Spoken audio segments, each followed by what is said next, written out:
Hello and welcome back. I'm here with Amber Major, our sponsored rider, and today we're going to run you through a really quick video of how to tack up your horse. So sit back, make yourself a cup of tea and hopefully enjoy.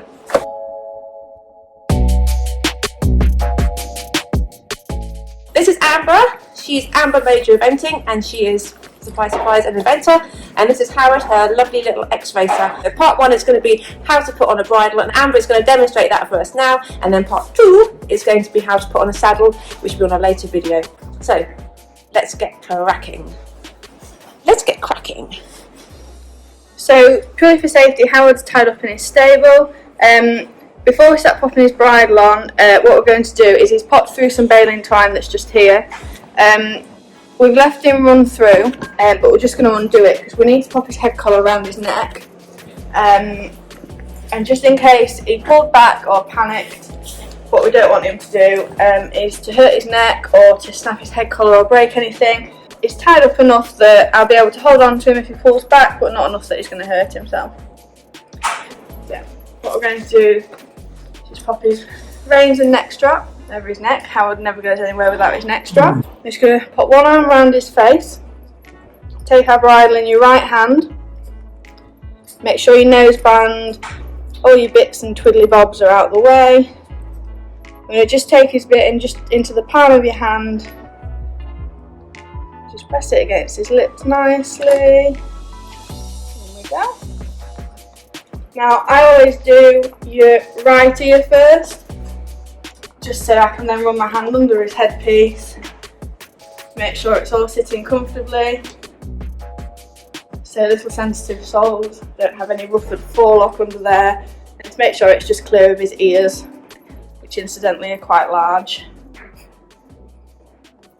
So this is a Grackle bridle. So we've got two straps, one fastens just behind his chin here, like so.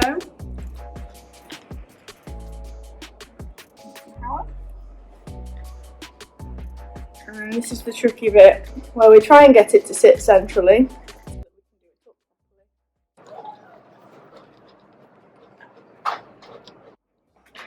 So, this noseband's always been known for being pretty good for any horses that are quite strong or cross their jaw, but there's a lot of research now to say it's actually one of the nicest nosebands because it doesn't hit too many sensitive areas. Once we've finished putting our bridle on, you can either take your head collar from around your neck and tie it back up and we're ready to go, or if he's going to be stood in the stable for a little time while we put his saddle on, just undo his throat lash, twist your reins just a couple of times to keep them up out of the way, pop them back through his throat lash, and then he can't get caught on anything and he's safe enough for us to nip off and grab his saddle and finish tacking him up.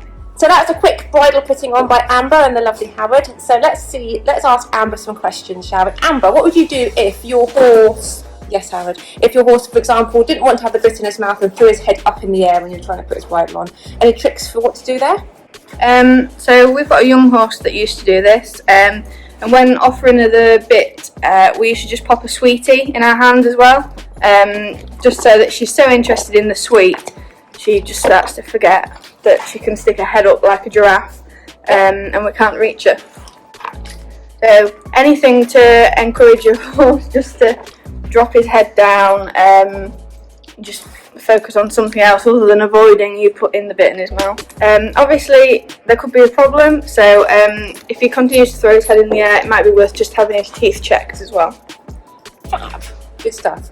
What about tightness of how you do all your buckles up? So I noticed Howard here has a very thick, you probably can't see it, he's got a very thick kind of comfort headpiece there that's cut back beautifully behind his ears. So Amber is obviously really interested in keeping her horse nice and comfy. This is a bridle by Henry James and it's yummy.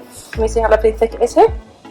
A lot of research has been done about the pressure points behind horses' ears. So how, in terms of kind of comfort and things, how tight do you tend to do things up? I tend to do things up tight enough so that it sits flush against his skin, but I can still run a finger around everything, because you can do just as much kind of impingement on sensitive areas with having things too loose and flapping and moving as you can with doing things too tight. Good stuff. In terms of cleaning your tack, Amber, how often do you clean your bridle? A lot? A fair amount weekly.